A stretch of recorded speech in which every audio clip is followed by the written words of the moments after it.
अस्सलामुअलैकुम दोस्तों, उम्मीद करता हूँ आप सब खैर खैरियत से होंगे। अभी हम आपको डॉक्टर जाकिर नाइक की एक वीडियो प्ले करेंगे जिसमें एक प्रोफेसर साहब सवाल करते हैं कि अगर आप इस्लाम में एक ज़बरदस्त दीन है, एक अच्छा दीन है, लेकिन अगर आप मदारिस और इसी तरह मसाजिद की शफाफियत के ऊपर बात करें तो ये बहुत ही अच्छा होगा। वीडियो को पूरी देखें। इस बंदे का मकसद क्या है मदारिस और मसाजिद के बारे में बात करने से, और डॉक्टर जाकिर नाइक का जवाब भी सुनिए। My name is Prem Advani. I am from New Delhi, a retired senior citizen, non-Muslim. My question is that Islam, with a glorious past, should continue to be more glorious with the present time. I wish that the Muslims should give more transparency and access to what activities are being conducted from the grassroots level of madrasas and masjids and so on, so that the people should feel what is going on. The truth should be transparent. My main aim is transparency. Thank you. So, brother asked a very good question. Before you answer the question, I would just like to throw some light. The sister had asked earlier question, 3 questions. And that reminds me that my daughter, who had come last, she had said a song, "Don't talk to me about Muhammad," peace be upon him. And the coordinator said, please pay attention to the words, what she's saying. And if you heard the words carefully, it's the seerat of Muhammad Sallallahu Alaihi Wasallam, that once when Muhammad Sallallahu Alaihi Wasallam was going, he finds a companion as a stranger. She starts speaking against the Prophet. Oh, the Prophet Muhammad Sallallahu Alaihi Wasallam is a bad person, don't talk to me. She's telling Muhammad Sallallahu Alaihi Wasallam, that person doesn't know the person is talking to. She tells to the stranger, that person on the road, that Prophet Muhammad is bad, don't listen to him, he causes disharmony, he teaches only about one God, blah, blah, blah. That's what my daughter was saying in that song. Later on, but she says, oh, you're a very good person. But I'm warning you, don't listen to that man, Muhammad, peace be upon him. He's a rogue, knows billah. He's a very bad person, knows billah. And so on and so forth. But she says, you're a very good person. You're so kind, you're so loving. Please, may I know your name? Then she says, pardon? What did you say? Am I hearing correct? Your name is Muhammad Sallallahu Alaihi Wasallam? Then she says, Ashhadu an la ilaha illallah wa ashhadu anna Muhammad Rasulullah. So when the traveler realizes that this person is actually Prophet Muhammad, peace be upon him, I have heard from other people that he's the wrong person. This person is so good, she immediately accepts Islam. So our dear sister, when she posed so many questions again, I thought it reminds me of my daughter when she was narrating the seerah of the Prophet in that song. The person, the traveler attacking Islam, attacking the Prophet Muhammad Sallallahu Alaihi Wasallam. But when she comes to know the truth, she says the Shahada. So inshallah, our dear sister also will say the Shahada. And I really ask Allah subhanahu wa ta'ala to open her heart. Our dear brother here asked a very good question. He agrees that Islam had a glorious past, but he says that there should be transparency, especially in the madrasa. Who says no? I'm for you, brother. I'm fully for you. Who says there should be no transparency? Not transparency. I want the non-Muslims to come and study in this madrasa. I'm aware, brother, I'm aware what you're talking about the media. That the media is saying that madrasas are the schools of terrorism. Media says, not you, brother, media. Madrasa in Arabic means a place of dars, somewhat like a university. You can call it a school, call it a college, or call it a university.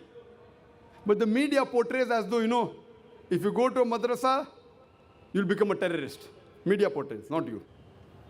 I'm asking, number one person who has killed maximum human beings in the world is Hitler. Which madrasa did he go to?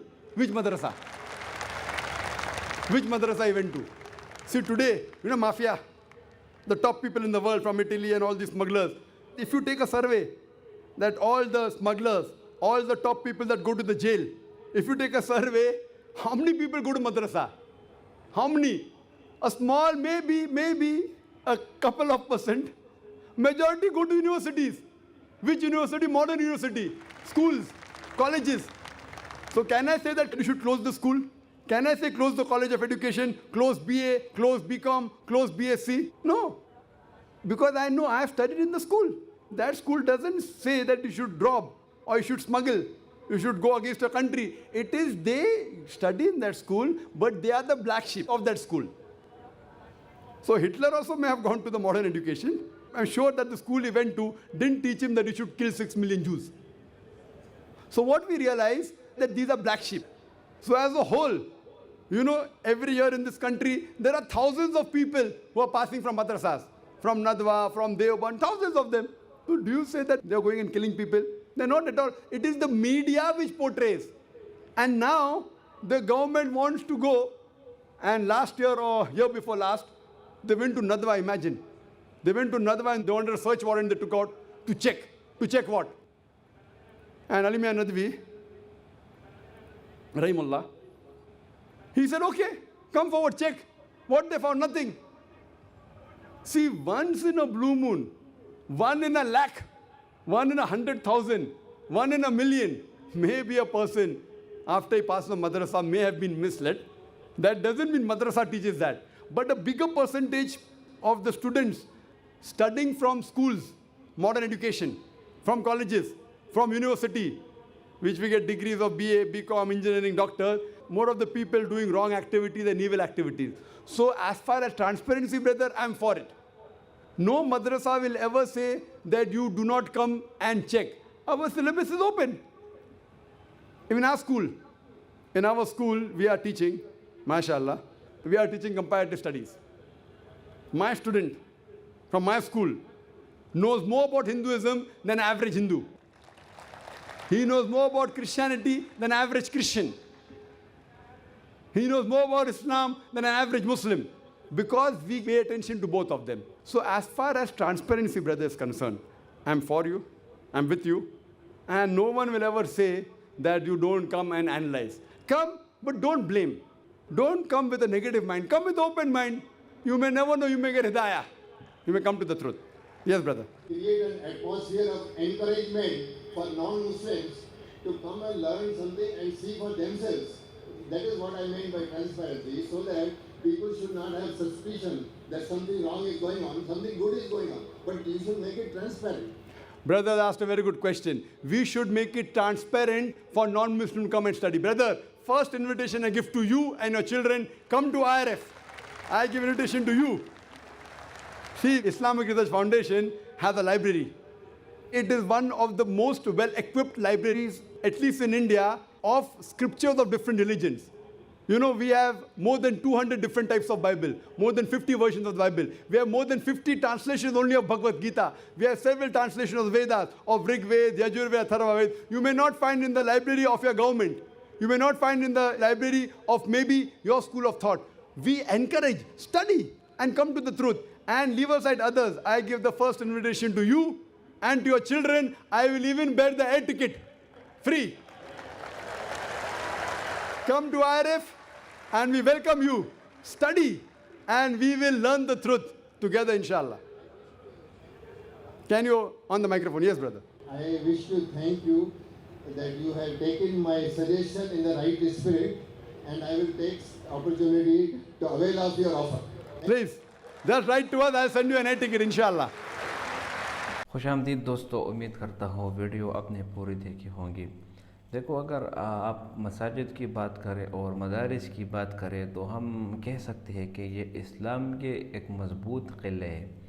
अगर आप सहाबा किराम रज़ियल्लाहु अन्हुम की सीरत को पढ़ें और रसूलुल्लाह सल्लल्लाहु अलैहि वसल्लम की सीरत को पढ़ें तो रसूलुल्लाह सल्लल्लाहु अलैहि वसल्लम ने सहाबा किराम की एक जमात तैयार की जो कि दुनिया का काम काज वग़ैरह नहीं करते थे, बल्कि सिर्फ़ और सिर्फ अपनी पूरी ज़िंदगी इस बात के लिए वक़फ़ कर दी कि वो अल्लाह के दीन को सीखे।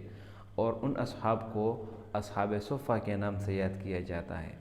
उनकी हालत इतनी कमज़ोर थी कि उस वक़्त वो वहाँ पर उबले हुए चीज़ें जो है ना वो खाते थे। जो खाना खुराक तो उस वक़्त शदीद कमी थी, तो उनको जो मिल जाता बस वो लोग उस पर गुजारा कर लेते थे।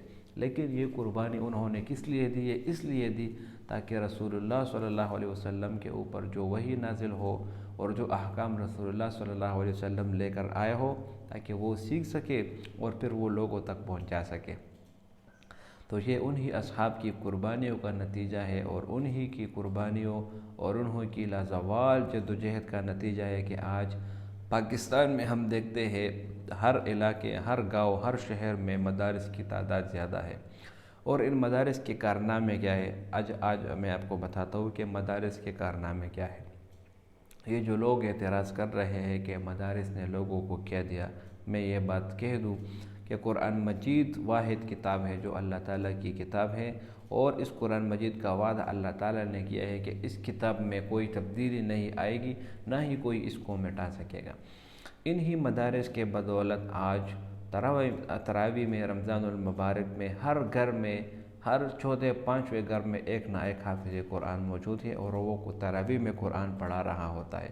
اسی طرح پہلے زمانے میں حفاظ کی تعداد کم ہوتی تھی تو لوگ باہر سے حفاظ کو بھجواتے تھے، وہ بلاتے تھے، افغانستان سے بلاتے تھے، دوسرے شعرے سے بلاتے تھے تاکہ ہمیں قرآن سنائے تراویح میں۔ لیکن یہ مدارس کی برکت ہے اور مدارس کی محنت ہے کہ آج حفاظ کی تعداد زیادہ ہو رہی ہے۔ اسی طرح اگر آپ عالم کی تعداد دیکھیں تو علماء کی تعداد بھی آج کل زیادہ ہے۔ کیونکہ مدارس اپنا کام کر رہے ہیں، مساجد بھی اپنا کام کر رہے ہیں۔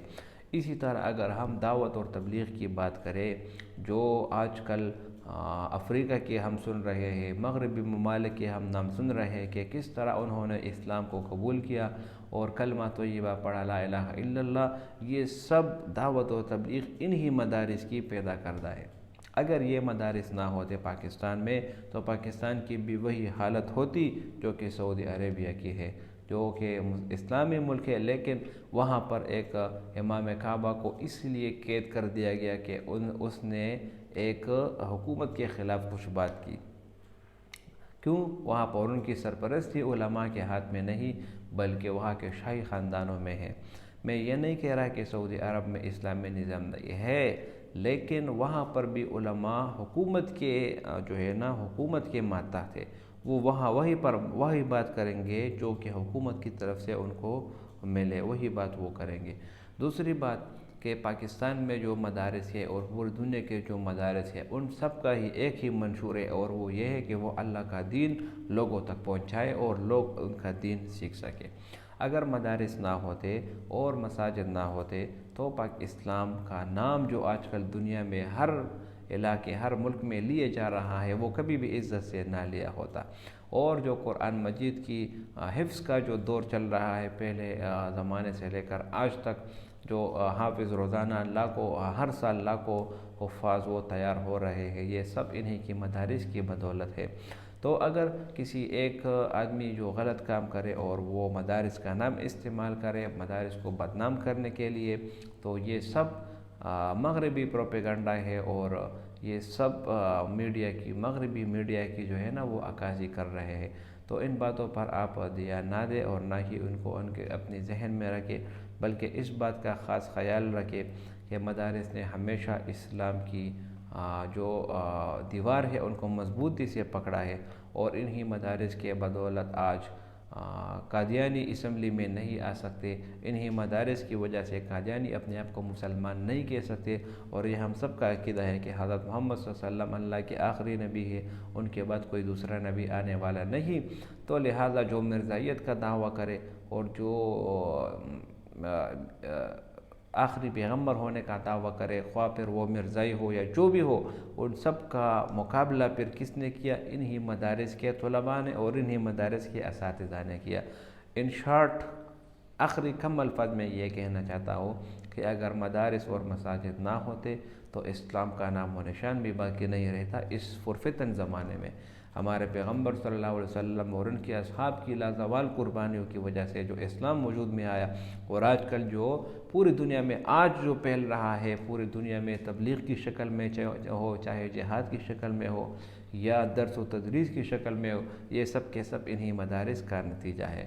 تو برائے مہربانی ان مدارس کے ساتھ تعاون کیا کریں، اور جتنا ہو سکے اپنی تعاون کے ساتھ اور اپنے بازو کے ساتھ اور اپنے زبان کے ساتھ ہر ایک چیز کے ذریعے آپ ان مدارس کی دفاع کریں اور ان کی حفاظت کریں، تو انشاءاللہ اللہ تعالیٰ دنیا اور آخرت میں آپ کو سرخرو کریں گے۔ امید کرتا ہوں ویڈیو آپ کو پسند آئی ہوگی۔ اگر ویڈیو آپ کو پسند آئے تو اس چینل کو سبسکرائب کریں۔ بہت شکریہ۔